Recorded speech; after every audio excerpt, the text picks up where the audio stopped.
महर में चोरी जो आज़ार वधी वियो। हिकु राति में 3 ॻोठनि मां चोरी वारदातूं। ॻोठनि शेरल कबोल, ॻोठ हाजी रहमतुल्ला खान गबोल, ॻोठ कच्ची गबोल मां गुज़िरियल राति नामालूम चोर ट्रांसफार्मर मां कोयल चोरी करे फ़रार थी विया। खानपुर पुलिस खे इतला ॾियण बावजूद बि पुलिस नाहे पई थी। ॻोठाण एहतजाज कंदे मीडिया खे ॿुधायो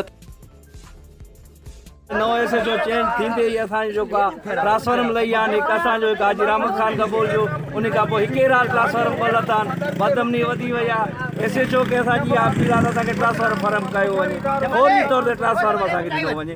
ॿी सूरत में एहतजाज जो दायरो वधायो वेंदो। मसलो असांजो राति ट्रांसफार्म लही वियो आहे। हिकु ई राति में 3 ट्रांसफार्म लही विया आहिनि। तव्हां छा मुतालबो आहे? असांजो मुतालबो इहो, असांखे ट्रांसफार्म खपे। ऑफिसर नओं माना SHO साहब माना चेंज थियो आहे। अचण सां ई माना असांजी बदमनी माना शुरू थी वई आहे। न थी वियो, न राति जो को गश्त आहे, न रोड सां, न रस्ते सां, न ॻोठनि सां। हे असां सां ज़ुल्म आहे। असांजो 3 लाख रुपए जो नुक़सानु थी वियो आहे हिकु ई राति में।